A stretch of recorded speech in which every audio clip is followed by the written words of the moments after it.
قرآن کریم حقیقت میں اس کتاب کا نام ہے جسے اللہ نے حضرت محمد مصطفیٰ احمد مجتبی سید الرسل والانبیاء خاتم الاولیاء والاتقیاء شافع الشفعاء یوم الجزاء قائد الخیر کلہ فی الدنیا والعقبیٰ خاتم الرسل والانبیاء صاحب التاج واللواء یوم الجزاء حضرت محمد صلی اللہ علیہ وسلم پر 23 سال میں نازل فرمایا ہے، اور یہ قرآن ابدالآباد کے لیے حسنہ ہے، اور ابدالآباد ہمیشہ کے لیے ہدایت کی پونجی ہے، اور حسنات کا دریائے ذخار ہے، بحر ناپید کنار ہے۔ ابن کثیر نے امام احمد سے نقل کیا ہے کہ امام احمد ابن حنبل فرماتے تھے، ہم نے مشائخ اور بزرگوں سے سنا ہے کہ دنیا کی کوئی بھی مشکل ہو اس کو حل کرنے کے لیے سورۃ یاسین اکسیر ہے۔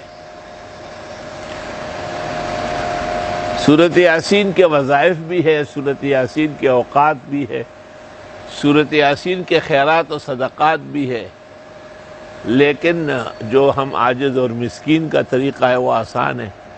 لکھی ہوئی دعا یا مراد کاغذ پر پہلے پڑھ لے، پھر سورۃ یاسین شروع کرے، ہر مبین پر رک کے آپ وہ دعا پڑھے، پھر پیچھے پلٹ کے، پھر دوسرے مبین پر اس طرح، پھر پیچھے پلٹ کے، پھر تیسرے چوتھے۔ سورت کے اندر 7 مبین ہے، اور آخر میں بھی دعا ہے تو 9 مرتبہ دعا ہو جائے گی۔ تجربہ ہے کہ چند دنوں کے اندر، 9 دن کے اندر اندر ہی بہت ہی مشکل اللہ آسان کر دیتا ہے۔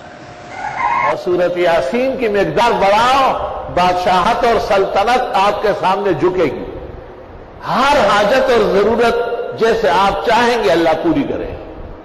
سورہ یاسین پڑھاؤ، 1 دفعہ پڑھتے ہو 2 پڑھو، 2 دفعہ پڑھتے ہو 3 پڑھو۔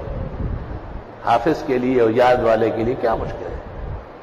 تو مجھے بھی سورۃ یاسین کے بڑے خزائن فرش پر بیٹھ کر عرش کے کرامات نظر آئے، تو میں اپنے مستفیدین اور دوستوں کو جو دینی رشتے سے مجھے استاذ مان رہا ہے کہ آپ ہر حاجت دین و دنیا کے لیے، ہر ضرورت اور فوائد کے لیے یاسین کو اپنا تاج بنائے سر، اور ایمان کا دل افروز رنگ دے دے اس کو۔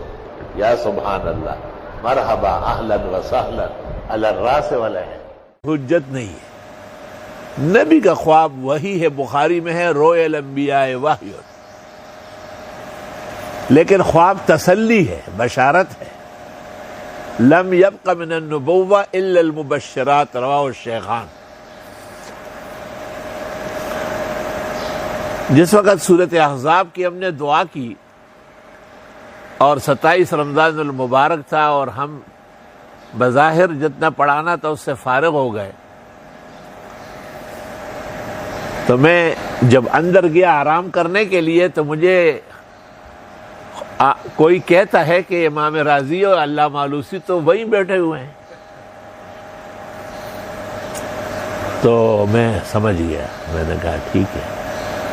میں واپس فوراً یہاں آیا، تھوڑی دیر بیٹھا، سورہ فاتحہ اور سورہ اخلاص پڑھی، اور دونوں بزرگوں کو بخشا، اور میں نے معافی مانگی۔ میں نے کہا طبیعت بہت ناساز رہتی ہے، وقت بھی تقریباً ختم ہے، رمضان کے اواخر ہے، تو میں وعدہ کرتا ہوں کہ انشاءاللہ آپ بھی دعا فرمائیں کہ میں سورہ سبا فاطر تا آخر قرآن پورا کر کے، ایسا درس نہیں ہے، شان و شوکت والا درس ہے۔ عجیب بات ہے کہ یہ تفسیر کبیر ہے اور یہ روح المعانی ہے، تو مجھے کوئی کہتا ہے آپ تو دعا کر کے اٹھ کے چلے گئے، اور امام راضی اور امام علامہ آلوسی دونوں وہی آپ کے درس کے ساتھ بیٹھے ہوئے۔ میں فوراً خواب ہی میں سمجھ گیا کہ کام رہ گیا ہے، اور سورۃ سبا اور فاطر تا آخر قرآن۔ اللہ پاک کا لاکھ لاکھ شکر ہے، خواب کی صداقت ہے، سچائی ہے کہ پہلی سے صحت بھی بہت اعلیٰ و عرفہ ہے، بہت عمدہ ہے۔ مجھ سے کوئی پوچھتا ہے کہ آپ کی طبیعت کیسی ہے، میں کہتا ہوں فجر میں نے خود پڑھائی، صحت مند ہوں۔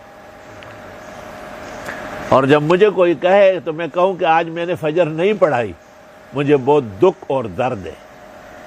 کل فجر پڑھانے سارا دن نمازیں پھر پڑھاتا ہوں، ظہر، عصر، مغرب، عشاء، لیکن خدا کی قسم جو نقصان فجر میں ہوا ہے اس کا تدارک ممکن نہیں ہے۔ افسوس، صد افسوس ان مسلمانوں پر جو نماز فجر میں کوتاہی کرتے ہیں۔